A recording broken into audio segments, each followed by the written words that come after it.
According to the CDC, 20 people are abused by intimate partners every minute.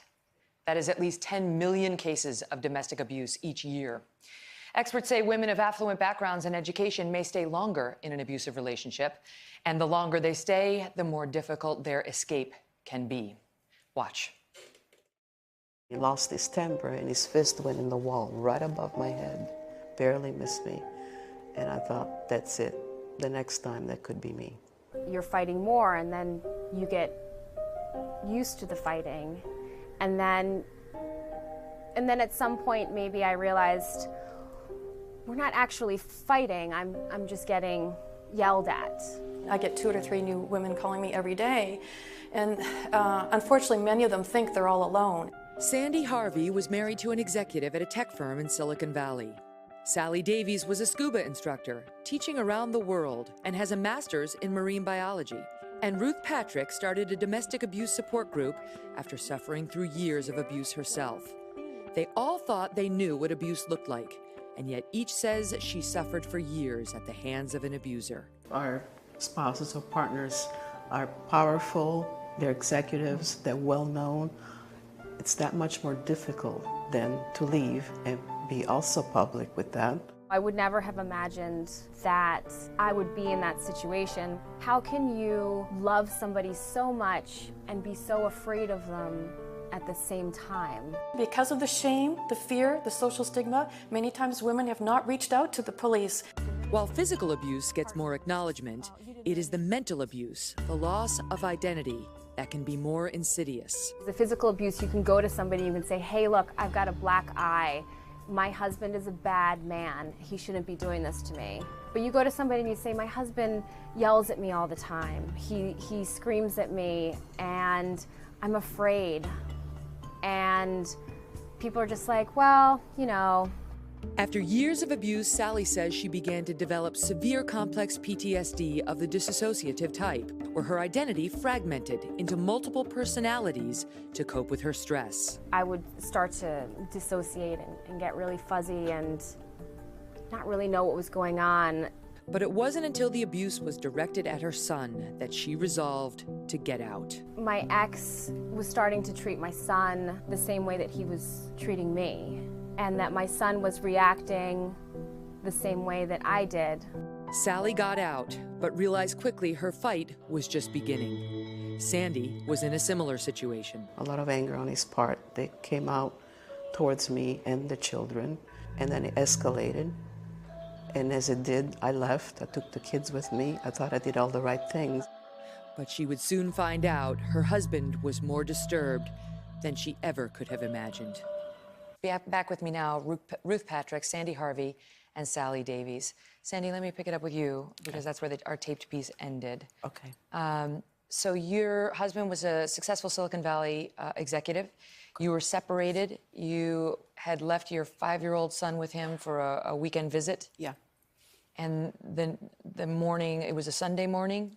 Well, in the end, I'm the one that they found them, but we spoke the night before, and we were discussing divorce. We were selling the house and so on, and it was a calm discussion like you and I are having. But in the morning, they were dead.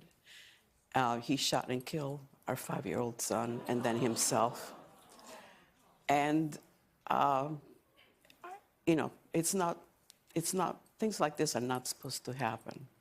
But sometimes we just don't understand what's really going on with somebody. And I think if anything that I really have learned is that it takes time.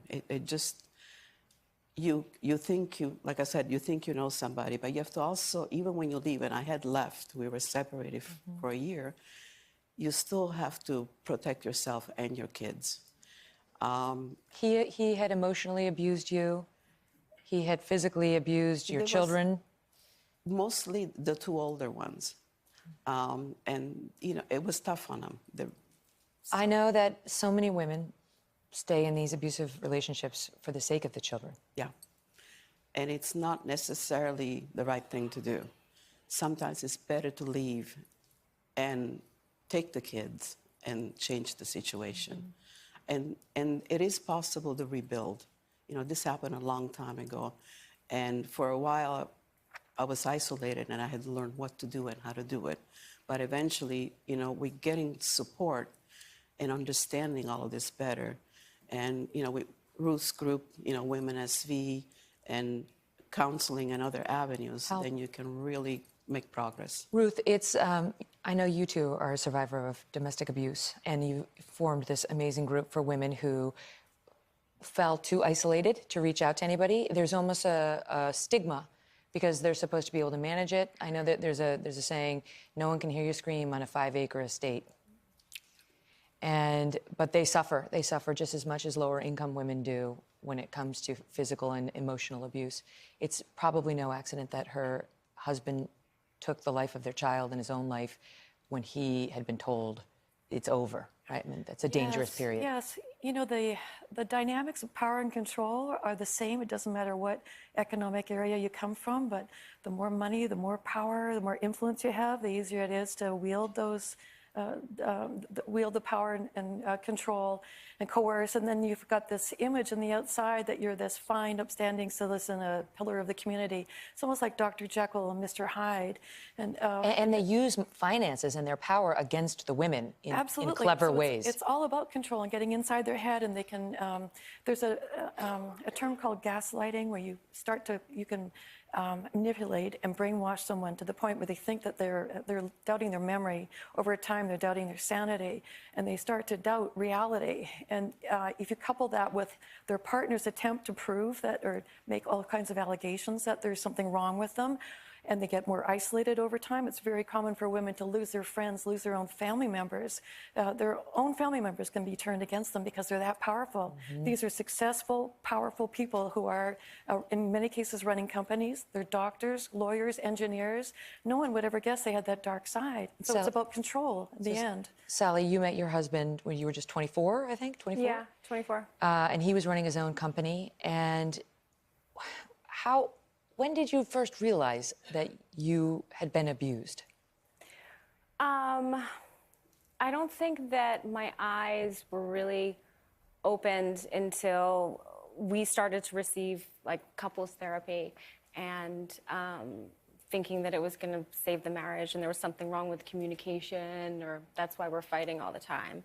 And then once we started talking to a therapist, Dr. Heitler, she quickly realized that it was something a lot more serious.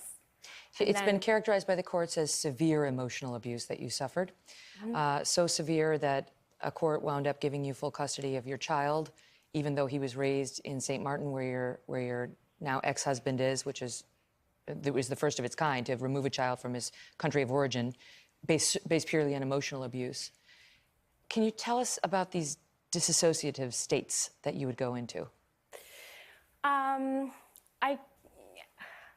I guess my brain was sort of protecting me from myself in a way, and when something bad would happen, it's almost like comforting. You sort of close down, and then you just develop these different states. Like, I don't know, one of them is like a little mouse, so I feel like a little tiny mouse, and that, I don't know, I guess appeased him in some way. And then would he yell at you? What was the abuse like?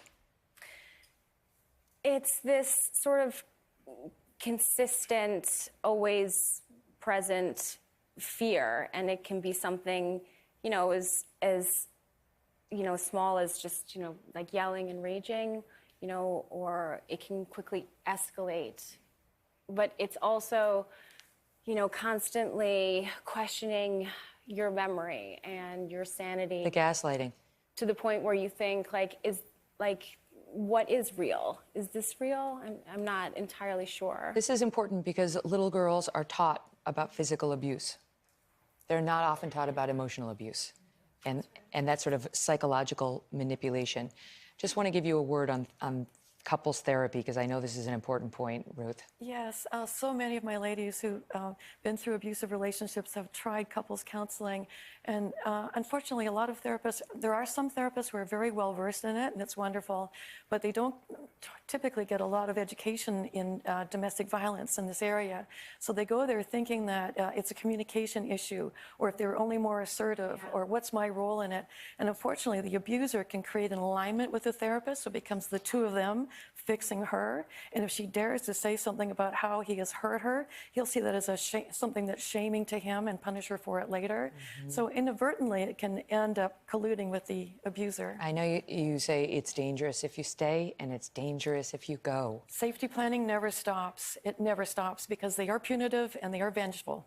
I want to tell the audience we did reach out to Sally's ex-husband, Chris Davies. He denies the abuse allegations made against him and complains that the courts, which did believe them, were corrupt and unfair in their ruling for the custody of their son, Kieran. We are very glad you are well, and understanding that it is dangerous in the first couple of years after you leave. We are wishing you all the best and applaud your courage in being here. If you would like to reach out to Ruth regarding her support group, which has done so much good, we're going to post the information for you at today.com/Megyn Today. Hello, Today fans. Thanks for checking out our YouTube channel. Subscribe by clicking that button down there and click on any of the videos over here to watch the latest interviews, show highlights, and digital exclusives.